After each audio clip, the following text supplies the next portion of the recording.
I'm currently in the middle of converting my second DIY van, and my girlfriend is in the middle of converting one at the same time. We have learned so much throughout this process, and there has also been a lot that we haven't expected that would make us think twice about converting a DIY van again in the future. I just made a very dumb and potentially very expensive mistake. That scared me so much, but I did it.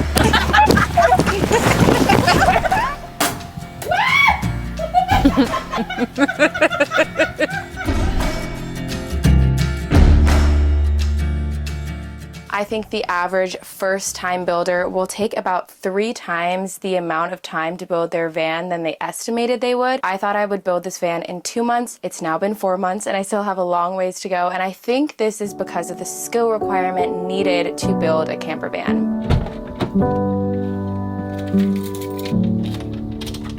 I'm falling in love in a field, blades of grass on my heels, and you say that you love me, and I know that it's real. Falling in love in a field, and I'm looking at you across the room, standing there in the way that you do. Yeah, time has a way of just passing through, and I'm looking at you across the room. In order to build a van, there are many different skills you need to have. I haven't even finished my van, and so far I've already needed to learn 3D modeling systems, design, electrical, plumbing, mechanical work, and so much more. And within each of these skill sets, there are also tools you need to learn to use. Like for plumbing, I needed to learn how to use this crimp tool, Teflon tape, and hose clamps. For woodworking, I learned how to use the miter saw, table saw, Craig pocket hole jig, bandsaw, and circular saw. For electrical, I learned how to use wire cutters, a crimper, heat shrink, and the list goes on and on.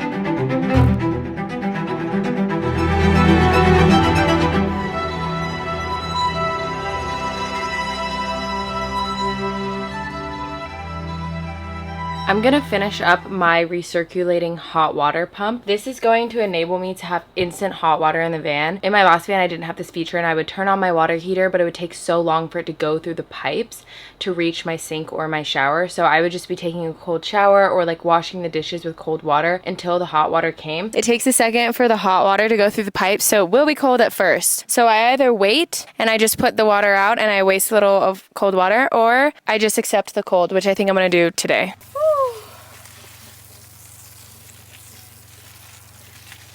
Okay, so now it's hot. So that's like how long it takes. So this system will allow me to have instant hot water as soon as I open the faucet. So I'm gonna start with crimping these fittings. Godzilla movies on the couch, the color of Kool-Aid on your mouth, a book on the floor. What's it about? Start at the beginning. I was a kid once, so were you, trying to keep quiet in Sunday shoes, coloring pages.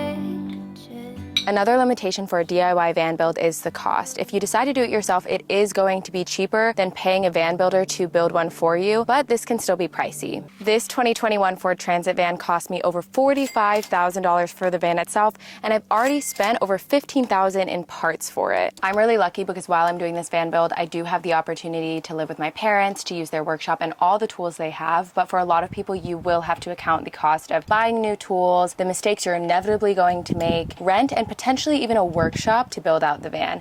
So even though you will be saving money when you eventually move into the van and you're not having to pay rent, the upfront costs can be very financially stressful. I'm currently in the middle of converting this off-grid camper van alongside my girlfriend who's converting one of her own. There is a heat blanket over Texas right now, so it's been 100 degrees while we're trying to do these van builds, and I've been trying to find ways to stay cool. I usually pour a cold drink at some point throughout the workday, and I also carry this Jisoo Life portable fan around with me. This portable fan is amazing because I can hold it and point it in my direction, but I can also set it up on a tripod. I can also magnetize this to the ceiling of my van to get a better angle. This fan also has a light on it with various lighting modes which I can use while working, and you can also use these attachments to inflate sleeping pads while camping or get a more focused area for the fan. These are some of the accessories that come with the fan, and you can just attach them like this. It's pretty easy. My favorite accessory is the one that you can use to inflate a sleeping pad. I think that's a really awesome feature, and it's super easy to put on and take off. It also comes with this brush to clean it off. It has a charger, and you can also charge your phone from this fan, which is a really cool feature. And it also has this little wristband attachment, so you can easily bring it around. I've been surprised how powerful this van is, especially because it's so compact and small, so I'm definitely going to be taking this when I eventually move into my van and start traveling. I think it's especially convenient for van life because of the tripod feature. And if you are interested in getting one, I have left the link to this portable fan in the description down below, so be sure to check that out and let me know how you like it. I mounted the recirculating pump, and now I'm going to add this gate and check valve. I'm doing this because I have a tempering valve right here for my heater, and if I don't add this, then it will be like 160-degree water in the hot water line, which is very dangerous. So I need a way to make sure it's not that hot.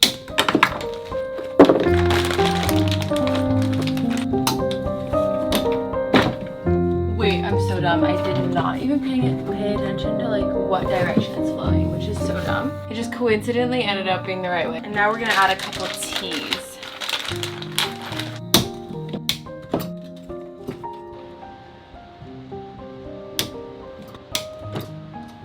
Building a van can be time consuming and expensive, but it can also be dangerous.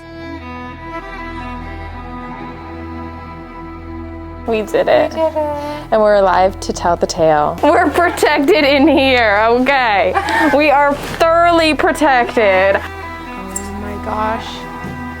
Oh my gosh. No, actually for a second there though, it felt really dramatic. I'm gonna mimic her strategy, but it's honestly nerve-wracking. No, it's great. This is why we were on clutter.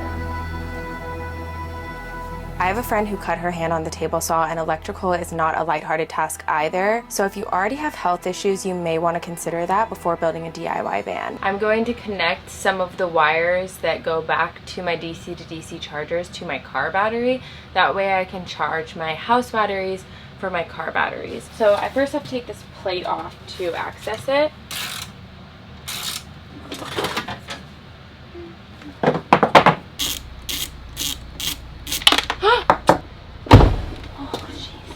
Oh my god, that's heavy.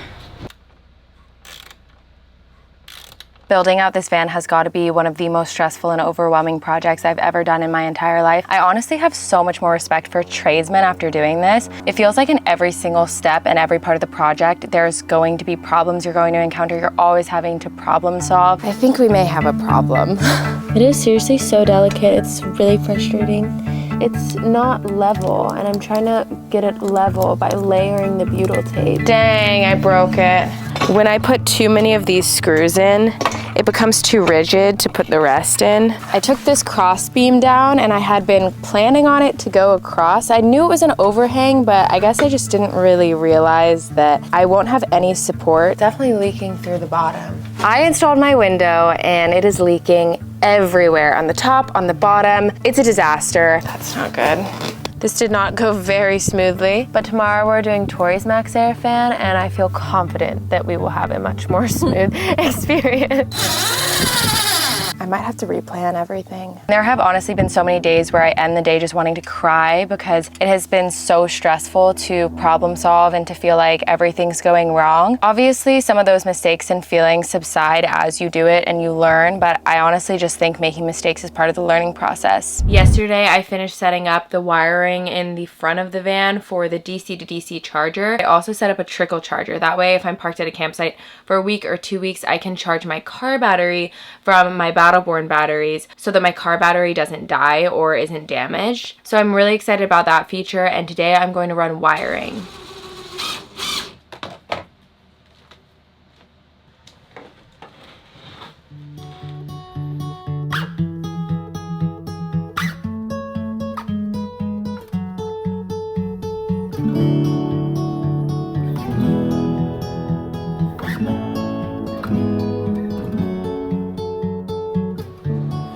This is a disaster, I'm seeking out closure, but tonight I'll run past her. And it's 2 a.m.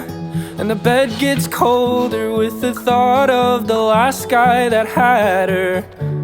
And it's not my place, so I bite my tongue, but that smile ain't the same since that bastard. So I fill her cup just to ease the pain, and she laughs it off, says I have recruited a cute spectator who's going to watch me do the rest of my wiring. What I'm doing next is wiring for my 120 volt AC outlet. At the ceiling, too damn scared to share my feelings, but that man will leave you bleeding on the floor. This is your first van build that you've ever built. My first fan, but Okay. I'm gonna talk in a British accent. Okay, this is your first van that you have ever built. Correct. Babe, it's so bad. Okay, well, I never said I was an expert. Is there anything that you didn't expect about van building? I kind of thought it would be a lot more fun than it is. It is quite fun, but so far it's been really difficult, and I feel like I'm learning a lot of new things. I feel like I'm back in school. Do you feel like it's easier or harder than you anticipated? Harder. Do you regret it? No. Why not? Because I'm gonna have my dream home at the end of it.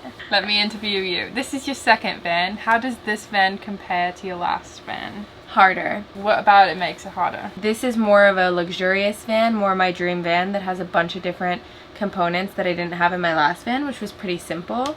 And in my last van I had a lot of my dad's help, whereas with this van I'm trying to do it more myself, be more empowered, and it's definitely very difficult. Well, I gotta say you're doing a stellar job, mate. Thank you. Last question. Do you love me? Of course I love you. Oh, I lost the plot. Would you love me if I was a worm? I would love you if you were a worm. How would you take care of me if I was a worm? I would put you in a little mansion. You would cage me? A mansion? Would you give me a pool to swim in? If you were a worm, Answer the question. I would give you a pool to swim in. Worms can't swim. Oh. I'm just kidding. I don't know if they can swim.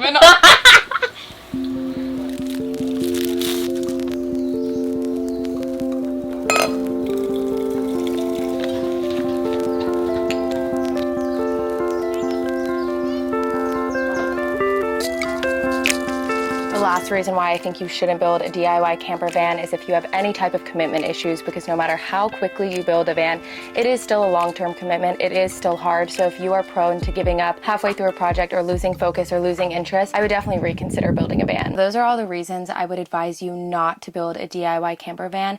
And I know that some of you guys may be asking in your head, so why are you building one? Do you regret it? You're in the middle of the process. How do you feel? And the truth is, if you build a DIY camper van, you will need to learn a lot of skills. It could be expensive, it could be physically demanding and stressful and daunting, and there will be days when you will want to give up entirely. You will make mistakes and you will return the next day to try to fix them, to learn, to persevere, and you'll complete your first project. And I can't explain to you how rewarding it feels to have completed a project that you thought you could never do when you started. And the next day, you'll try to build your next project, and you'll probably fail again. You may feel stressed because you made a mistake that cost you a lot of money, but you'll have learned a lesson. And eventually, after you've failed enough times and made enough mistakes, you will have mastered a skill. Electrical will finally start to make sense, and plumbing will feel easy, and the tool that initially scared you so much will feel familiar. I've made videos simplifying this van build, and I know that when this van build is done, I'm going to release a 60-second time-lapse video that will make this look like a fun, easy art project. But the truth is, building this van is one of the hardest things I've ever done. And if you decide to take on a van build as a beginner, chances are it may be one of the hardest things you'll ever do too. So maybe you don't want to do it.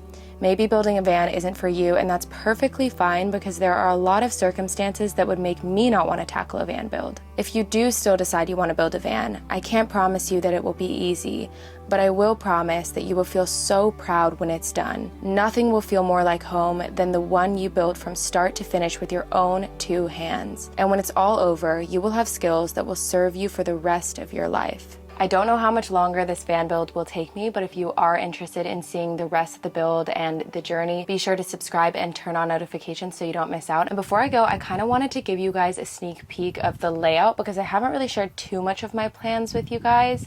and I thought it would be a fun little secret. As soon as you walk in, this is where the bathroom, I feel like a lot of people put the bathroom here. One thing that I'm really excited about is it is going to have checkered tile on the back. It's going to be green and white, like a sage green. It looks so pretty. I'm really excited about that. And I love this baby little window that's going to be in here. One thing that also makes this shower really special is I am going to be having an incinerating toilet. I haven't shared this yet, but this is really exciting for me because I think that my van is like the second van that I've ever seen personally that has ever had an incinerating toilet in here. So I'll be sure to make an entire video detailing that process. So the incinerating toilet will be back here. I'm gonna have a medicine cabinet, a shelf in the bathroom, and I'm even going to have a little baby sink so I can like brush my teeth, get ready, and there'll be a big mirror here. And it's gonna be on a wall that slides, so I'm gonna be able to have the shower right here and have access to that as well. Now moving on to the kitchen, stay with me and try to visualize it because I know it is a little messy and complicated, but right past the shower you have the kitchen. So we have the kitchen here and also here. And it's going to be walnut wood. I think I might do granite countertops. And I know people are going to be commenting about the weight of all of this, but I do have a spreadsheet. I'm listing out the weight of everything. And so far I'm underneath the threshold of what this van can handle. I will have 70 gallons of water. 70 gallons! Like, I literally can't believe it. That's so insane. I've never seen a van with that much water. And if I ever am worried about weight or like how this is going to affect my gas mileage, I don't have to fill it up all the way. I just wanted it as an option because I want to be able to shower as much as possible, especially when I'm like hiking a lot, working out a lot, running. I'm gonna have two seats here. They're gonna be across from each other, and then a table's gonna pull out on the bed. The bed looks really small, but it is going to pull out to be a queen size bed. This is a pretty common layout in the back here, so I'm kind of just replicating that. Anyways, that's the gist of the van build. It's really hard to capture like all the ideas I have without making like a 30-minute long video, which I will not put you guys through, but I'm so excited to share the finished result with you guys. I appreciate you guys so much, and I'll see you guys in next week's video on Sunday. Bye!